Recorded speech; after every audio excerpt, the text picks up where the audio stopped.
Je kunt ze zien in de gaafste musea, maar nu ook bij jou thuis. Een 77985 Lego Jurassic World dinosaurus fossielen Triceratops. En de doos verraadt al wat voor een waanzinnig beest dit was. Moet je eens kijken, wat een apparaat zeg. Triceratops betekent driehoornig gezicht en die zijn duidelijk aanwezig. 1 hoorn boven elk oog en 1 op de neus. Maar er is nog veel meer te zien op deze doos. Namelijk dat dit een 18+ set is en dat die uit maar liefst 1154 steentjes bestaat.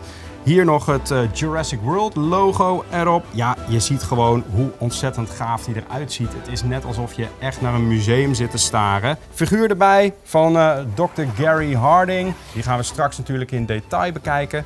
Maar eerst checken we nog even de achterkant. We zien hem in een net iets andere positie. Dus dat leert mij al dat er het een en ander kan bewegen aan deze set. Een scène uit de film. Nou, daar, je zou zeggen, daar lijkt hij op. Maar ja, hier zit er nog wat vlees omheen. Maar het skelet lijkt heel erg goed. Dr. Gary Harding met een naamplaatje en de afmetingen. Dit beest is maar liefst 41 centimeter breed of lang en 22 centimeter hoog. Ja, die moet ik gewoon bouwen. En daar staat hij dan. Hij is af. De Triceratops horridus, de officiële naam. En ja, hij ziet er gewoon fantastisch uit. Zoals ik net ook al zei, het is gewoon precies dat ding zoals je hem in het museum kent. Er kan best wel veel bewegen. De kop kan bewegen. De bek kan open en dicht. Wat ik ook meteen grappig vind trouwens. Als je die bek open doet, dan zie jij hier op de plek van de tong een kikker zitten. Natuurlijk weer een leuke knipoog naar de film Jurassic Park. Waar het kikker-DNA wordt gebruikt om het ontbrekende DNA aan te vullen van de dino's. En daardoor krijg je een hele hoop redenen om een spannende film te maken. Heel tof. Ja, horens kunnen bewegen. Kan in het echt niet, dus die zou ik lekker laten zitten. Poten kunnen bewegen. Voor en achter en de staart. Maar het hele gevaarte staat op een soort steun. En die is wel prachtig mooi weggewerkt, moet ik zeggen. Maar je zou ook kunnen zeggen, hey, dit is een museumstuk. Hij staat in het museum. Dus ja, in hoeverre je echt die poten wil gaan bewegen, dat is aan jou. De basis is een drasland uit de krijtperiode. Dus de planten die hierop staan komen ook uit de krijtperiode.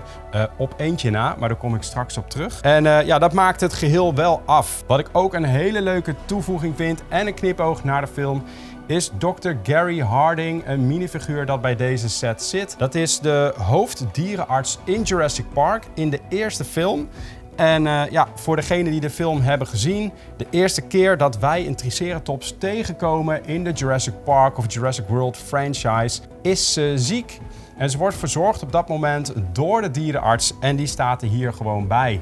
En wat is er nou aan de hand? Waarom is die Triceratops ziek geworden? Nou, ze heeft verkeerde planten gegeten. Planten die eigenlijk niet horen in het krijt. De bedenker van het park heeft niet goed nagedacht over welke planten bij welke dino's horen.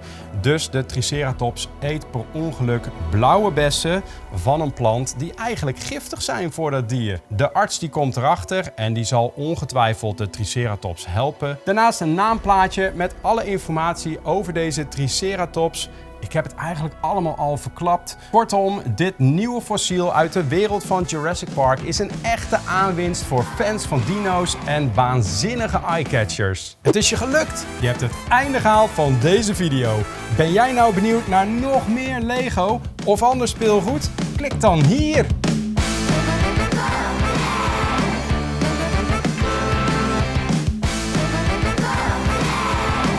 Heb je al geklikt?